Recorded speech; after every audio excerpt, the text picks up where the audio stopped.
நம்ம சென்னை கார்ப்பரேஷன் வந்து பார்த்தீங்கன்னா, எதுக்காக இப்படி பண்ணுறாங்க? ஏன் இப்படிலாம் இருக்காங்கன்னு எனக்கு தெரியல. வெரி ஒர்ஸ்ட்டுன்னு தான் நான் சொல்லுவேன். எதடா சொல்ல போறேன் அப்படின்னு பார்த்தீங்கன்னா, இப்போ நான் குப்பை தொட்டி வீடியோ எடுத்துட்டு இருக்கேன்னா, அந்த குப்பை தொட்டிய சுத்தி பார்த்தீங்கன்னா, நிறைய குப்பைங்களா இருக்கா? அது வந்து பார்த்தீங்கன்னா, மாடுங்கள்லாம் மேய்ஞ்சு அங்க இருக்கிற வேஸ்ட் பொருளெல்லாம் சாப்பிட்டுட்டு இருக்கு. நம்ம ஏரியால இருக்கிற மக்களும் அங்க தான் குப்பை போட்டுட்டு இருக்கோம். அத பத்தி தான் நான் இந்த வீடியோல உங்களுக்கு சொல்லப் போறேன். எதுக்காக நான் சென்னை கார்ப்பரேஷன் சரியில்லைன்றத பத்தியும், எதுக்காக இந்த வீடியோ நான் அப்லோட் பண்ணேன்றத பத்தின இந்த வீடியோ நீங்க ஃபுல்லா பாருங்க. உங்களுக்கு நான் தெளிவா எக்ஸ்பிளைன் பண்றேன். எனது சென்னை கார்ப்பரேஷன் வந்து சுத்தமா சரி கிடையாதா? ஆமா, என்ன கேட்டால் சுத்தமாக அவங்க வேலையை வந்து அவங்க ஒழுங்காக செய்யவே மாட்டாங்க. ஒரு ப்ராப்பரான ஆக்ஷனை எடுக்க மாட்டாங்கன்னு தான் நான் சொல்லுவேன். எதுக்காக நான் இப்படி சொல்கிறேன் தெரியுமா? இங்கே பாருங்கள், எத்தனை குப்பை தொட்டி இருக்குது? இங்கே மொத்தமே பார்த்தீங்கன்னா 2 குப்பை தொட்டி தான் இருக்குது. இந்த 2 குப்பை தொட்டியுமே பார்த்தீங்கன்னா ஃபுல்லாக நிரம்பி வழிஞ்சு வந்துட்டுருக்கு. அதுக்கு மேலேயும் கீழேயும் மக்கள் வந்து குப்பையை போட்டுகிட்டே இருக்காங்க. ஆமாம், போட தான் செய்வாங்க. ஏன்னா குப்பை வந்து குப்பை தொட்டியை தான் போடணும். ஆனால் இவ்வளோ குப்பை இங்கே வருதுன்னு தெரிஞ்சு சென்னை கார்ப்பரேஷன் எக்ஸ்ட்ரா ஒரு குப்பை தொட்டி வைக்கவே மாட்டாங்க. இதனால் வந்து பார்த்தீங்கன்னா இங்கே குப்பை அதிகமாகுது. இதை க்ளீன் பண்ணுறாங்க வேலை செய்கிற துப்புரவு பணியாளர் இருக்காங்க பார்த்தீங்களா, அவங்களுக்கு தான் வேலை அதிகமாகுது.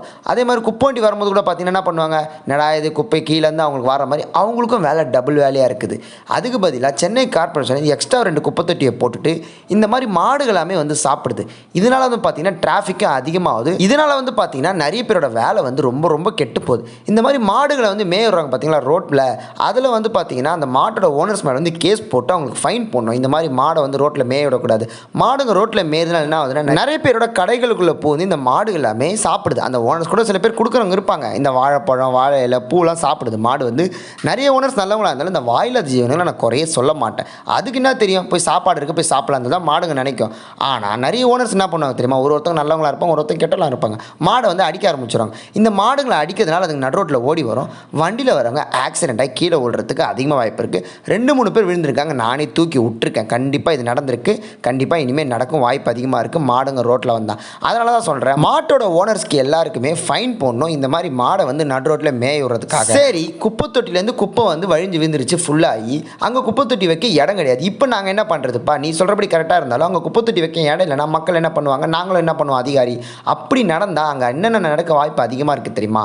இந்த மாதிரி குப்பைகள் எல்லாமே மாடு சாப்பிட்றதுனால மாட்டுக்கு நோய் வரும். அந்த நோய் வந்து அந்த ஓனருக்கும் பரவ அதிகமாக வாய்ப்பு இருக்குது. நாய் பூனை எல்லாமே வந்து சாப்பிட்றதுனால அந்த வளர்க்குறவங்க தெருவில் இருக்கிறவங்க, இதனால் ஊரில் இருக்கிறவங்க யாருக்குன்னா நோய் வாய்ப்பு வரவும் அதிகமாக வாய்ப்பு அதிகமாக. சரி சரி சரி எல்லாத்தையும் விட்டுருங்கப்பா. அங்கே குப்பைங்க அதிகமாக இருக்கிறதுனால பெரிய இம்பேக்ட் ஒன்று இருக்குது. என்ன தெரியுமா, அங்கே குப்பைங்க எல்லாமே இருக்குல்ல, நிறைய பேர் எத்தனை பண்ணுறாங்க, குடிச்சிட்டு அங்கே இருக்கிற பாட்டில் எல்லாத்தையும் தூக்கிட்டு வந்து அங்கே போட்டு உடைக்கிறாங்க. நிறைய பேர் ஒன் பாத்ரூம் அங்கேயே போகிறாங்க, நிறைய பேர் எச்ச துப்புறாங்க. அப்படி இப்படின்னு சொல்லிட்டு நிறைய பேர் நிறைய விஷயங்கள் அங்கே பண்ணுறாங்க. அதனால் வந்து அந்த துப்புரவு பணியாளர்கள் அதை கை வச்சு வாரணும். அவங்க என்ன தான் க்ளவுஸ் போட்டிருந்தாலும் சரி, அவங்க கை வச்சு வாருவாங்க. ஒரு சின்ன பாக்டீரியா அவங்களுக்கு போனாலும் அவங்களுக்கு நோய் வர வாய்ப்பு இருக்குது. அது மட்டும் இல்லாமல் அவங்க குடும்பத்தில் யாரெல்லாம் குழந்தைங்களுக்குலாம் டக்குன்னு வந்து எதிர்ப்பு சக்தி கம்மியாக இல்லாத குழந்தைங்களுக்கு டக்குன்னு நோய் வர அதிகமாக வாய்ப்பு இருக்குது.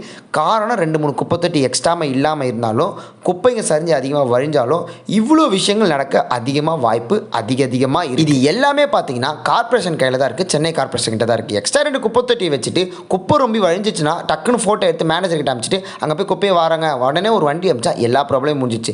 நைட்டான வருவாங்க, ஃபோட்டோ எடுப்பாங்க, அனுப்புவாங்க. ஆனால் இவ்வளோ குப்பை சரியுது, என்ன தான் பண்ணுறாங்கன்னே தெரியல.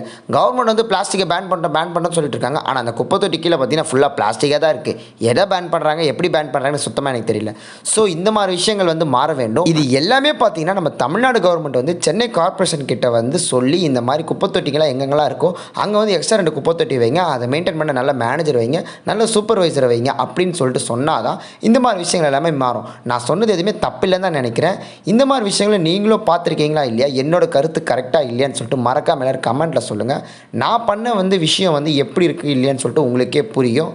ஸோ நான் என்ன சொல்ல வரேன்னா, நம்மளுக்கு யாருக்குமே நோய் வரக்கூடாது, மக்கள் வந்து பாதிக்கப்படக்கூடாது, டிராஃபிக் ஆகக்கூடாது, எல்லாருமே நல்லா இருக்கணும். என்னை பொறுத்த வரைக்கும் பார்த்தீங்கன்னா இந்த குப்பை தொட்டி ரொம்ப வழிஞ்சு அங்கே குப்பைங்கள்லாம் அதிகமாக மூட்டை மாதிரி சேர்ந்து இருக்கிறதுனால பொதுமக்கள் யாரும் பாதிப்படையக்கூடாது. நிறைய பேருக்கு வந்து டிராஃபிக் ஆகுது. இதனால் இந்த குப்பை தொட்டியெல்லாம் கொஞ்சம் நெருங்கி வந்து டிராஃபிக் அதிகமாகிடும். மாடு வந்து நிற்கிறதுனால பார்த்தீங்கன்னா மாடுனாலே டிராஃபிக் அதிகமாகிடும். எந்த ஒரு வாயில்லாத ஜீவனும் துன்புறுத்தல் ஆகக்கூடாது, யாருமே பாதிப்படையக்கூடாது, பொதுமக்களுக்கு நோய் வராமல் இருக்கணும். அங்கே வந்து பார்த்தீங்கன்னா எப்பவுமே 2 குப்பை தொட்டி எக்ஸ்ட்ரா இருந்து குப்பை ஃபுல்லாக ஆச்சுன்னா அதை டக்குன்னு எடுத்துகிட்டு போக ஆள் இருக்கணும். எப்பவுமே ப்ளீச்சிங் பவுடர் போட்டு சுற்றி இருக்கணும். இதுதான் எனக்கு வேணும். நான் சொன்னது கரெக்டாக இல்லைன்னு உங்களுக்கே தெரியும். நான் சொன்னது கரெக்டாக எல்லாரும் கமெண்ட்டில் வந்து சொல்லுங்கள். மறக்காம எல்லாரும் சப்ஸ்கிரைப் பண்ணிவிடுங்க. பாய் மக்களே.